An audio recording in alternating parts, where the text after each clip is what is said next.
Halo semuanya, balik lagi bersama gua Yosua Putraris, tentunya di channel Yoswaris.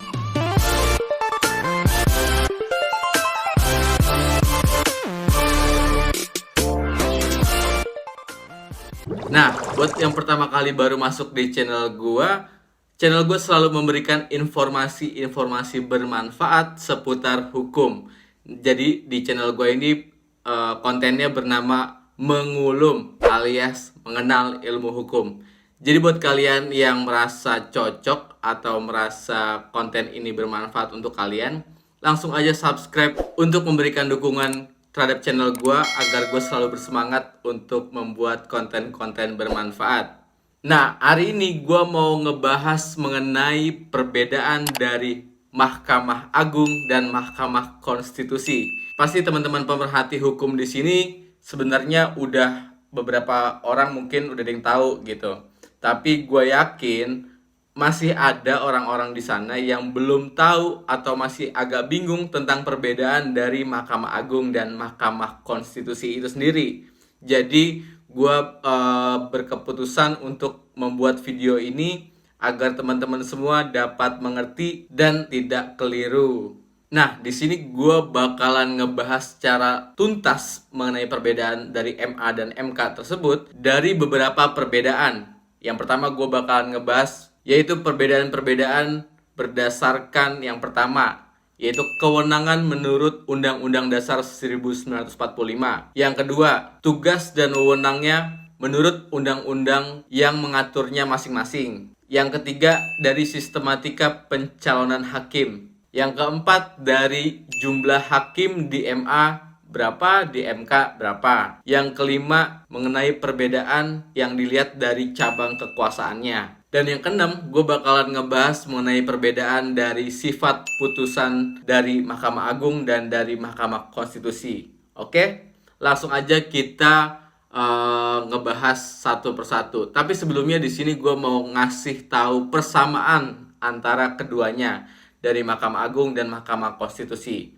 Nah, buat teman-teman di sini perlu banget kalian ketahui bahwa di mana Mahkamah Agung dan Mahkamah Konstitusi itu sendiri merupakan lembaga negara yang dibentuk berdasarkan Undang-Undang Dasar 1945, alias kalau bisa kata lainnya gitu, mereka lembaga negara yang lahir dari Undang-Undang Dasar. Di mana hal tersebut dapat kita lihat dalam Undang-Undang Dasar 1945 yang menyebutkan bahwa kekuasaan kehakiman dilakukan oleh sebuah Mahkamah Agung dan peradilan yang berada di bawahnya dalam lingkungan peradilan umum, peradilan agama, lingkungan peradilan militer, dan lingkungan peradilan tata usaha negara, dan oleh sebuah Mahkamah Konstitusi. Hal tersebut dapat kita lihat dalam pasal 24 ayat 2 Undang-Undang Dasar 1945. Tapi teman-teman, perlu kita lihat juga dari sejarah berdirinya kedua lembaga negara tersebut gitu.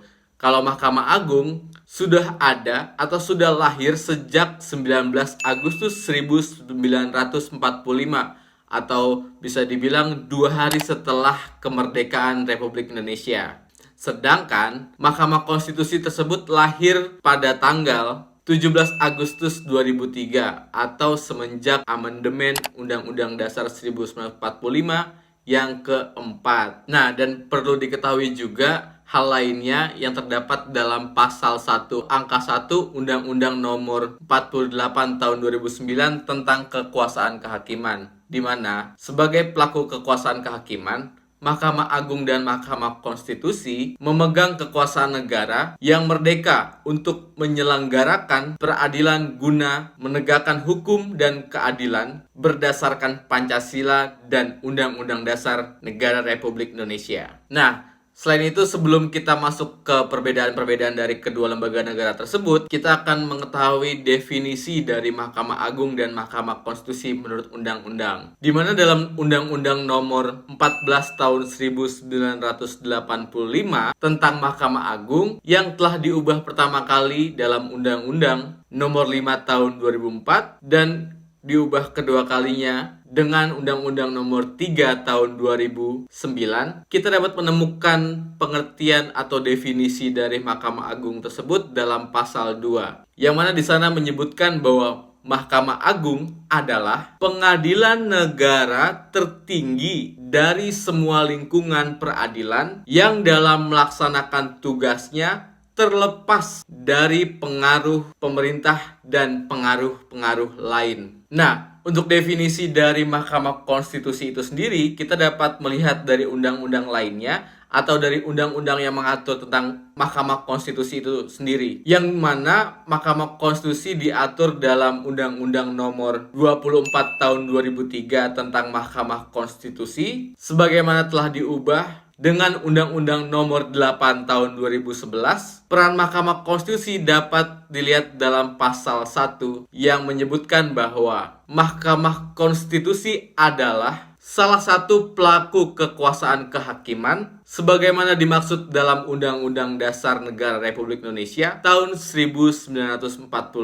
Nah, O.C. Kaligis dalam bukunya pernah menyebutkan bahwa Mahkamah Agung dan Mahkamah Konstitusi sama-sama merupakan pelaksana cabang kekuasaan kehakiman atau bisa disebut juga sebagai judiciary yang merdeka dan terpisah dari cabang-cabang kekuasaan lainnya, yaitu dari cabang pemerintahan, eksekutif gitu, cabang legislatif atau lembaga perwakilan rakyat. Namun struktur kedua lembaga negara tersebut terpisah dan berbeda sama sekali satu sama lainnya.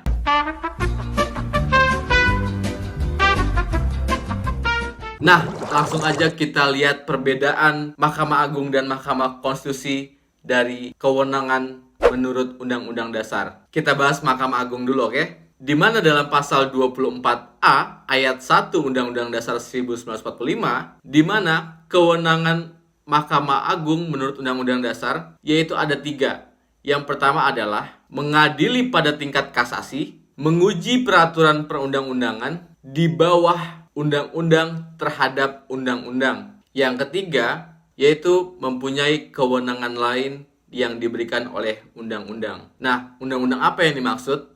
Undang-undang yang dimaksud adalah undang-undang tentang Mahkamah Agung itu sendiri. Sekarang, kewenangan Mahkamah Konstitusi menurut Undang-Undang Dasar. Yang pertama, kewenangan Mahkamah Konstitusi adalah mengadili pada tingkat pertama dan terakhir yang putusannya bersifat final untuk menguji undang-undang terhadap Undang-Undang Dasar. Yang kedua, memutus sengketa kewenangan lembaga negara yang kewenangannya diberikan oleh Undang-Undang Dasar. Yang ketiga, Mahkamah Konstitusi berwenang untuk membubarkan partai politik. Dan yang keempat, Mahkamah Konstitusi berwenang untuk memutus perselisihan tentang hasil pemilihan umum. Hal tersebut dapat kita lihat dalam pasal 24C ayat 1 Undang-Undang Dasar 1945. Nah, kalau tadi kita ngebahas mengenai kewenangan Mahkamah Agung dan Mahkamah Konstitusi menurut Undang-Undang Dasar, sekarang kita ngebahas mengenai tugas dan wewenang masing-masing lembaga negara tersebut menurut undang-undangnya sendiri atau menurut undang-undang yang mengatur masing-masing lembaga negara tersebut. Oke? Yang pertama kita dari Mahkamah Agung dulu. Nah, dalam pasal 28 ayat 1 Undang-Undang tentang Mahkamah Agung, di sana menyebutkan bahwa Mahkamah Agung bertugas dan berwenang memeriksa dan memutus yang pertama, permohonan kasasi. Yang kedua, sengketa tentang kewenangan mengadili. Yang ketiga, permohonan peninjauan kembali terhadap putusan pengadilan yang telah memperoleh ketetapan hukum atau biasa disebut juga putusan yang sudah inkrah. Dan yang keempat, MA berwenang untuk melakukan pengujian peraturan perundang-undangan di bawah undang-undang terhadap undang-undang. Nah, pasti di sini teman-teman ada yang belum paham mengenai pengujian peraturan perundang-undangan di bawah undang-undang terhadap undang-undang. Jadi kita perlu pahamin ya. Sebelum kita dalamin, kita harus tahu hierarki aturan perundang-undangan di Indonesia. Di mana dalam pasal 7 ayat 1 Undang-Undang Nomor 12 Tahun 2011 tentang pembentukan peraturan perundang-undangan, hierarki peraturan perundang-undangan yang paling tinggi adalah Undang-Undang Dasar Negara Republik Indonesia 1945, lalu di bawahnya ketetapan Majelis Permusyawaratan Rakyat. Yang ketiga, undang-undang atau peraturan pemerintah pengganti undang-undang. Yang keempat, peraturan pemerintah. Yang kelima, peraturan presiden. Yang terakhir, peraturan daerah provinsi dan peraturan daerah kabupaten atau kota. Jadi misalkan perda bertentangan terhadap undang-undang gitu, salah satu undang-undang gitu. Tergantung nih konteksnya apa, perdanya tentang apa. Misalkan tentang perpajakan gitu. Nah, perda ini dianggap bertentangan dengan undang-undang yang mana undang-undang adalah aturan yang lebih tinggi terhadap perda itu sendiri gitu. Jadi perda ini dapat diuji terhadap undang-undang itu. Ujinya itu kemana? Ujinya itu ke Mahkamah Agung. Jadi intinya Mahkamah Agung dapat melakukan atau dapat menguji peraturan perundang-undangan di bawah undang-undang terhadap undang-undang. Semoga kalian ngerti, oke? Nah, sekarang kita ngebahas mengenai tugas dan kewenangan Mahkamah Konstitusi menurut undang-undangnya, di mana Undang-Undang Mahkamah Konstitusi yaitu Undang-Undang Nomor 24 Tahun 2003 sebagaimana telah diubah Undang-Undang Nomor 8 Tahun 2011. Nah, dalam pasal 10 ayat 1 Undang-Undang MK disebutkan bahwa Mahkamah Konstitusi berwenang mengadili pada tingkat pertama dan terakhir yang putusannya bersifat final. Untuk yang pertama, menguji undang-undang terhadap undang-undang dasar.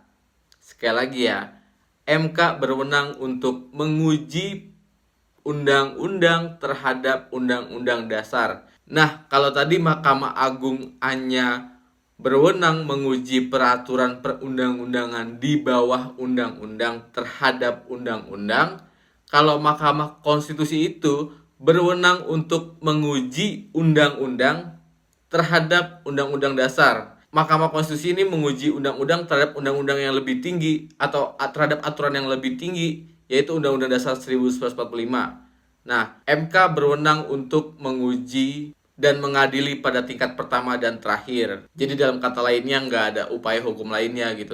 Kalau MK udah menetapkan atau udah memutuskan sesuatu dalam putusannya, ya udah nggak ada upaya hukum lain. Yang kedua, kewenangan Mahkamah Konstitusi itu adalah memutus sengketa kewenangan lembaga negara yang kewenangannya diberikan oleh Undang-Undang Dasar. Yang ketiga, memutus pembubaran partai politik. Yang keempat, memutus perselisihan tentang hasil pemilu. Nah, mengenai Mahkamah Konstitusi sebenarnya gue mau bikin videonya sendiri tentang Mahkamah Konstitusi. Kalau kalian misalkan setuju, kalian bisa komen gue buat atau enggak, oke? Sekarang kita melihat perbedaan Mahkamah Agung dan Mahkamah Konstitusi dari sistematika pencalonan hakimnya. Yang pertama Mahkamah Agung dulu, oke? Di mana calon hakim agung yaitu diusulkan oleh Komisi Yudisial kepada DPR untuk dapat persetujuan yang selanjutnya ditetapkan sebagai hakim agung oleh Presiden. Yang mengusulkan itu KY kepada DPR. DPR mendengarkan siapa-siapa yang diusulkan KY. Terus Presiden mendengar dari DPR, Presiden yang menetapkan calon hakim tersebut menjadi hakim agung. Hal tersebut tertuang dalam pasal 24 ayat 3 Undang-Undang Dasar 1945. Nah, kalau Mahkamah Konstitusi beda sistemnya dari Mahkamah Agung untuk melakukan cara pencalonan hakimnya. Kalau tadi MA dari awalnya KY, karena Mahkamah Konstitusi hakimnya berjumlah 9, di mana pencalonan hakim Mahkamah Konstitusi terdapat 3 jalur, yaitu yang pertama dari jalur DPR, yang kedua dari jalur Presiden, yang ketiga dari jalur Mahkamah Agung. Tapi dari 3 jalur tersebut, Presidenlah yang menetapkan hakim Mahkamah Konstitusi itu sendiri. Nah, sekarang kita melihat perbedaan dari jumlah hakimnya. Kalau tadi udah disebutin bahwa Mahkamah Konstitusi itu berjumlah atau hakim Mahkamah Konstitusi itu berjumlah 9 orang. di mana terdiri dari 1 orang ketua yang merangkap sebagai anggota, seorang wakil ketua yang merangkap sebagai anggota, dan 7 orang hakim. Hal tersebut tertuang dalam pasal 4 ayat 2 Undang-Undang Mahkamah Konstitusi. Kalau jumlah hakim Mahkamah Agung beda, itu lebih banyak. Di mana dalam pasal 4 Undang-Undang Nomor 5 Tahun 2004 tentang Mahkamah Agung, di mana di sana disebutkan bahwa jumlah hakim agung paling banyak adalah 60 orang. Kalau ada frasa di situ paling banyak berarti artinya adalah maksimal. Berarti sebenarnya bisa kurang, bisa 60 itu. Yang penting nggak boleh lebih dari 60 sesuai peraturan perundang-undangan itu sendiri. Nah, sekarang kita melihat perbedaan MA dan MK dari yang selanjutnya, yaitu dari cabang kekuasaan kehakimannya. Dimana kalau Mahkamah Agung itu memiliki cabang kekuasaan di bawahnya, yang terdiri dari badan peradilan dalam lingkungan peradilan umum, peradilan militer, peradilan agama, dan lingkungan peradilan tata usaha negara. Hal tersebut tertuang dalam pasal 24 ayat 2 Undang-Undang Dasar 1945 dan pasal 65 Undang-Undang 14 tahun 85 tentang MA. Nah, berbeda dengan Mahkamah Agung, Mahkamah Konstitusi dalam menjalankan kekuasaan kehakimannya, MK tidak memiliki kekuasaan kehakiman. Mahkamah Konstitusi hanya ada satu dan berkedudukan di Ibu Kota Negara Republik Indonesia. Hal tersebut tertuang dalam pasal 3 Undang-Undang MK. Jadi intinya MK cuma ada satu di negara ini gitu. Nggak ada MK lainnya di kota-kota gitu. Nggak bakalan ada karena MK cuma satu. Nah, sampai kita yang terakhir, yaitu perbedaan yang dapat dilihat dari sifat putusannya, di mana Mahkamah Agung atau putusan Mahkamah Agung bersifat final, namun dapat dilakukan upaya hukum luar biasa yang berupa peninjauan kembali putusan pengadilan yang telah memperoleh kekuatan hukum tetap dan grasi. Nah, kalau Mahkamah Konstitusi, seperti yang udah gue sampaikan tadi sebelumnya, bahwa sifat putusan Mahkamah Konstitusi itu adalah bersifat final atau terakhir, di mana dalam penjelasan pasal 10 ayat 1 Undang-Undang Mahkamah Konstitusi bahwa putusan MK langsung memperoleh kekuatan hukum tetap sejak diucapkan dan tidak ada upaya hukum lainnya yang dapat ditempuh. Sifat final dalam putusan MK dalam undang-undang tersebut mencakup pula kekuatan hukum mengikat atau biasa disebut memiliki putusan final and binding. Jadi saat hakim mengucapkan putusannya, apa yang diucapkan tersebut menjadi suatu hukum yang memiliki kekuatan. Nah, kalau kalian masih bingung dari apa yang gue sampein tadi, kalian bisa baca aja di Undang-Undang Dasar 1945. Pasti kalian masing-masing punya dong. Harus sih, pasti mahasiswa atau pelajar gitu biasanya punya gitu. Atau kalian bisa baca Undang-Undang Mahkamah Agung dan Mahkamah Konstitusi juga tentang Undang-Undang Kekuasaan Kehakiman. Kalian bisa search aja di Google gitu kan. Kalian bisa baca kalau ingin tahu lebih dalamnya. Ya, sampai sini aja teman-teman pembahasan mengenai perbedaan Mahkamah Agung dan Mahkamah Konstitusi. Mudah-mudahan gue berharap kalian dapat mengerti apa yang gue sampein. Mudah-mudahan konten ini atau video ini dapat bermanfaat bagi kalian semua, teman-teman pemerhati hukum. Kalau kalian yang belum subscribe, please banget subscribe channel ini untuk mendukung channel gua agar gua terus bersemangat bikin konten-konten bermanfaat. Oke? Lalu yang punya Instagram boleh dong follow Instagram gua di @yoswaris. Ya udah, sampai segitu aja mengulum kali ini. Sampai jumpa di mengulum minggu depan. Gua Yosua Putraris. Maaf kalau ada salah-salah kata. Gua cabut. Thank you. Fiat Justisia Ruat Kolom. Bye.